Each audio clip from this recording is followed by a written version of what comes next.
falta la bibliografía, claro que yo no cobre esto, pero ojo que eso hace parte del trabajo que uno hace como profesional. Usted mañana va a ser un profesional, entonces la pregunta que yo te hago, bueno, las bibliografías, y existe una manera correcta de presentar una bibliografía.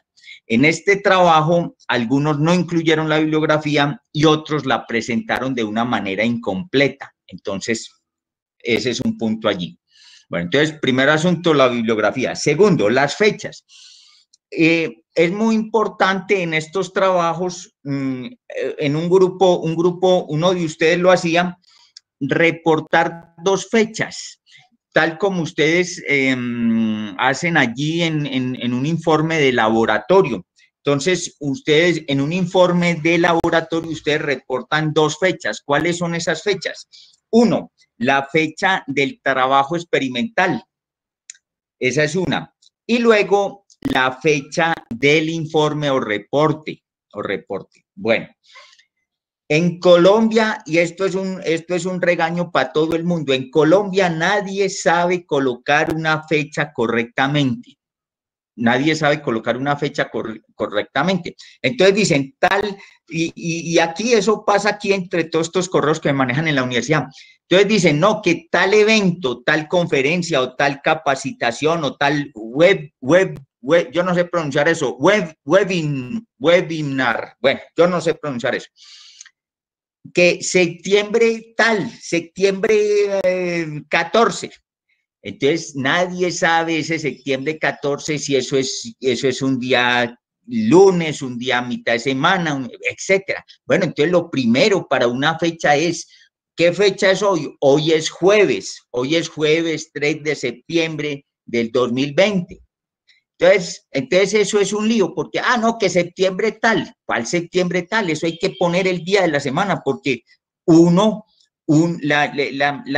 unidad de tiempo definitivamente humana es la semana, tal como nosotros trabajamos en la universidad. Yo, por ejemplo, aquí tengo lo referente a la clase de hoy, yo hago una hojita para todas las clases, entonces dice aquí, transferencia de calor, clase de 10 a 12, jueves 3 de septiembre de 2020, estamos en la semana 3, estamos en la clase número 8 de este semestre.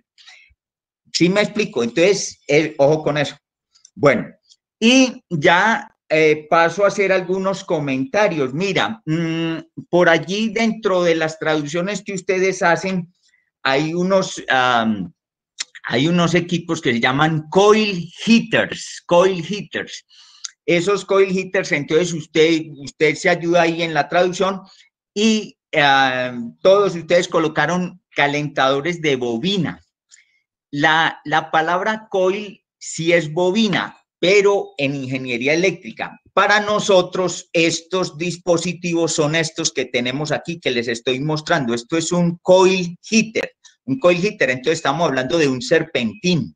Entonces, fíjate, por aquí arriba, por esta toma, entra el vapor de calentamiento. Esto está dentro de un equipo, por aquí, repito, por la parte superior que ustedes están viendo ahí, entra el vapor de calentamiento. Este vapor de calentamiento cumple este recorrido y durante ese recorrido tiene oportunidad de transferir ese calor hacia otro fluido que esté acá en el equipo en donde esté esto inmerso, y finalmente por aquí, por esta toma o por esta salida inferior, pues sale ya el vapor condensado, sale el condensado propiamente. ¿Está claro? Entonces estamos hablando, ustedes hablan de esos coil heaters, entonces yo por acá te muestro por acá una idea mejor de esto.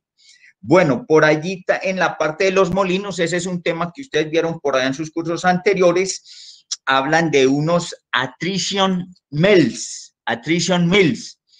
y en realidad la palabra mejor que yo he encontrado para esto es molinos de frotamiento, cuando las distintas piezas pues tienen esa oportunidad de entrar en contacto, entonces ahí hablamos de unos molinos de frotamiento. Bueno, y también por allá, screening es como esa palabra pasó a otros medios, por ejemplo, al campo de la medicina, y entonces hoy en día ya no te dicen, no, que voy para una consulta médica, voy para una cita médica, y no que voy para un tamizaje. Eso se llama tamizaje, screening. Por allá vi que algunos dijeron que apantallamiento, no, ese no, pues la palabra screen también es pantalla, pero aquí estamos hablando de tamizaje, estamos hablando de clasificación de tamaños. Y por último, hay unos bayonet heaters. Estos son unos dispositivos en los cuales dentro de un equipo, dentro de un tanque, se introduce, por ejemplo, un calentador, una resistencia eléctrica. Entonces, eso es un bayonet heater. Este caso de ese bayonet heater, por ejemplo, se utiliza en algunos casos, en algunas aplicaciones puntuales, particulares, dedicadas, para tomar, por ejemplo, un vapor saturado que viene de la caldera, saturado entre comillas. Ya recuerden que eso de saturado es entre comillas, porque siempre hay una calidad. Entonces, en algunas aplicaciones particulares, en unos equipos en la planta, se necesita un vapor de una mejor característica termodinámica. Entonces, se utilizan esos bayonet heaters para convertir ese vapor en un vapor con algún grado de sobrecalentamiento. Bueno, esos eran los comentarios que yo tenía para hacerles al respecto. Entonces, algunos comentarios de tipo técnico y otros de forma. Recuerden la bibliografía, recuerden siempre la bibliografía, uno siempre tiene que citar las fuentes y las fechas es muy importante. Recuerden ustedes, todo eso hace parte del 5W1H. Bueno, entonces yo creo que en este momento estamos bien. Entonces vamos a hacer un problemita, pero o vamos a continuar con los problemas. Recuerden que habíamos mencionado a ustedes que esta parte del curso, esta parte inicial, tema de evaporación, el tema de los balances de energía en sistemas abiertos, lo vamos a ver aquí con la modalidad de la clase taller. Entonces, entre todos aquí vamos a ir haciendo problemas, etcétera, etcétera. Bueno, por acá tengo estos archivos que ya habíamos, ya hay 25 personas aquí en el chat. Bueno, tengo estos archivos que habíamos visto, los quise conservar por si alguno de ustedes tenía de pronto alguna pregunta, alguna inquietud, le faltaba algo aquí, etcétera, etcétera. Entonces, por eso los quise conservar. Sí, Karen, te pido el favor de que tú me estás reportando hoy la señal, entonces también necesito que me reportes cómo estás recibiendo esta señal visual. Si se ve, por ejemplo, la letra rojo en lápiz rojo, se ve, la ves bien allí, etcétera, etcétera. Karen, se me fue Karen, se me fue. Sí, señor, claro que sí, profe. Sí se ve bien. Sí, profe, sí, señor. Por ejemplo, esta que tengo por acá, por ejemplo, este renglón, ¿lo lees sí, profe, bien? Sí, la veo bien. Ah, bueno, te agradezco. Bueno, esto ya lo tomaron. Profe. Ustedes ya lo tomaron en la clase pasada. ¿Quién falta por tomar algún punto acá? Por eso lo quise conservar para que ustedes lo pudieran reproducir, etcétera, etcétera. Todos vamos aquí, en ese renglón. ¿Sí o no? Sí. Bueno. Sí, pues yo supongo que sí. Bueno, y este pantallazo también lo quise conservar. Recuerden, por aquí estamos con, en este proceso que tenemos aquí, pasando de 1 a 5, ¿cierto? Nosotros tenemos un sistema cerrado que opera de esta forma y entonces quise conservar esto porque aquí hay que incluir este triangulito que significa el calentamiento que se mantiene durante todo ese proceso. Entonces, y lo quise mantener también para explicar finalmente por qué este proceso, a pesar de que tiene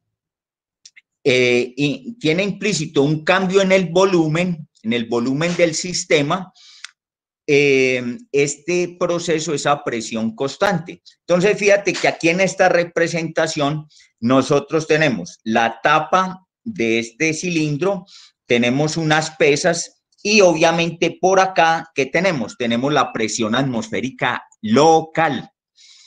Entonces, fíjate que durante este calentamiento que nosotros aplicamos a ese sistema cerrado, para poder pasar desde 1 hasta 5, esa es la clave, pasar desde 1 hasta 5, calentamiento a presión constante. Fíjate que durante todo ese proceso de calentamiento, la presión se mantiene constante, porque ¿cuáles son los componentes de la presión? Uno, la presión atmosférica local, esa no cambia durante este calentamiento. Dos, la debida a estas pesas, el peso de las pesas no tiene cambios con este calentamiento. Ese peso de las pesas se aplica en el área de esta tapa, y entonces el área también permanece constante, de manera que la componente de presión debida a las pesas tampoco cambia durante este proceso, lo mismo que el peso de la tapa repartido en el área de la misma, no cambia. Por eso estamos diciendo que es un proceso de calentamiento. Aquí estoy indicando esta triangulito, calentamiento a presión constante. La presión se mantiene constante.